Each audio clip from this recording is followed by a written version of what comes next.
വൈകിട്ട് പന്തളത്ത് നടക്കുന്ന ശബരിമല വിശ്വാസ സംരക്ഷണ യാത്രയിൽ കോൺഗ്രസ് നേതാവ് കെ മുരളീധരൻ പങ്കെടുക്കും എന്ന വാർത്ത വന്ന മണിക്കൂറാണ് കടന്നുപോകുന്നത്. KPCC പുനഃസംഘടനയുമായി ബന്ധപ്പെട്ട അതൃപ്തിയെ തുടർന്ന് കെ മുരളീധരൻ നേരത്തെ പങ്കെടുക്കില്ല എന്ന വാർത്തകൾ വന്നിരുന്നു. ഇതിന് പിന്നാലെയാണ് നേതൃത്വം അനുനയത്തിന് ഇടപെട്ടു എന്ന സൂചനകൾ ഇപ്പോൾ പുറത്തുവരുന്നത്. സൂരജ് സജി തൃശൂരിൽ നിന്ന് വീണ്ടും ചേരുന്നു.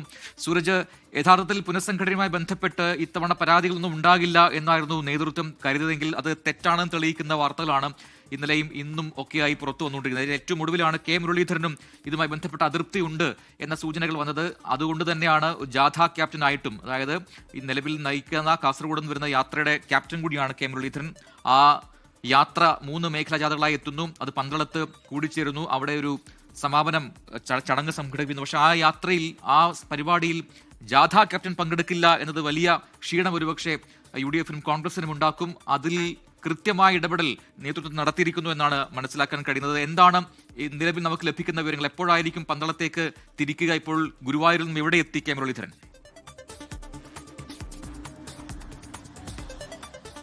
പ്രജിൻ, ഏകദേശം ഒരു അരമണിക്കൂർ നേരമായി അദ്ദേഹം ഗുരുവായൂരിൽ നിന്ന് പന്തളത്തേക്കുള്ള യാത്ര തുടങ്ങിയിട്ട്. എന്തായാലും അല്പസമയത്തിനകം അദ്ദേഹം തൃശൂർ നഗരത്തിലേക്ക് എത്തും. അവിടെ എത്തിയതിനു ശേഷം അദ്ദേഹത്തിന്റെ ചില അടുത്ത സുഹൃത്തുക്കളുണ്ട്, അവരുമായി സംസാരിച്ച ശേഷമായിരിക്കും ഈ യാത്ര തുടരുക എന്നുള്ളതാണ് നമുക്ക് ലഭിക്കുന്ന വിവരം. എന്തായാലും അദ്ദേഹം ഇപ്പോൾ കെ മുരളീധരൻ എത്തിയിരിക്കുന്നു. കെ മുരളീധരൻ തൃശ്ശൂരിൽ അദ്ദേഹത്തിന്റെ അനുയായികൾ, അദ്ദേഹത്തോടൊപ്പം നിൽക്കുന്ന ആളുകളുടെ വാഹനമാണ് കടന്നുപോയത്. എന്തായാലും അല്പസമയത്തിനകം അദ്ദേഹം തൃശ്ശൂരിലേക്ക് എത്തുമെന്നുള്ളതാണ്. ഇതിൽ പ്രജിൻ, രാവിലെ മുതൽ തന്നെ അദ്ദേഹത്തെ മുതിർന്ന നേതാക്കളടക്കം ഫോണിൽ ബന്ധപ്പെടാൻ ശ്രമിച്ചിരുന്നു. പക്ഷെ അദ്ദേഹത്തെ ഫോണിൽ ലഭ്യമാകാത്ത ഒരു സാഹചര്യമായിരുന്നു ഉണ്ടായിരുന്നത്. ഫോൺ തീർത്തും ഓഫ് ചെയ്ത് വെച്ചിരിക്കുകയായിരുന്നു.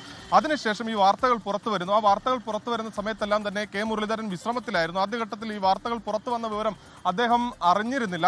പിന്നീട് അദ്ദേഹം വിശ്രമം കഴിഞ്ഞ് പുറത്തിറങ്ങുന്ന സമയത്ത് അദ്ദേഹവുമായി അടുത്ത് നിൽക്കുന്ന ആളുകൾ തന്നെയാണ് ഇതിന്റെ ഗൗരവം ധരിപ്പിക്കുന്നത്. പ്രത്യേകിച്ച് കോൺഗ്രസിനെ സംബന്ധിച്ച് ഈ സ്വർണ്ണക്കൊള്ള പുറത്തു വന്നതിന് ശേഷം മുതൽ തന്നെ ആദ്യഘട്ടത്തിൽ സമരരംഗത്തേക്ക് എത്തുന്ന കോൺഗ്രസ് ആണ്.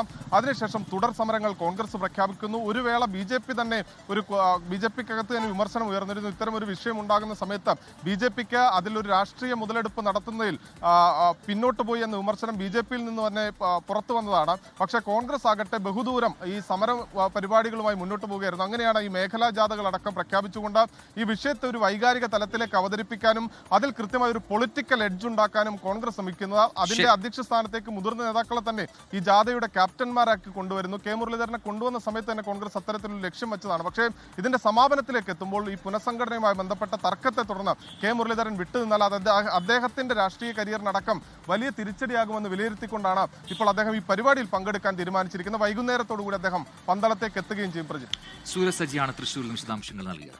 ലോകത്തെവിടെയായാലും ഏത് സമയത്തും 24 വാർത്തകളും ഓഗ്മെന്റഡ് റിയാലിറ്റി പാക്കേജുകളും എക്സ്പ്ലെയിനറുകളും വിശദമായി കാണാൻ ഞങ്ങളുടെ YouTube ചാനൽ നിങ്ങൾക്ക് സബ്സ്ക്രൈബ് ചെയ്യാം.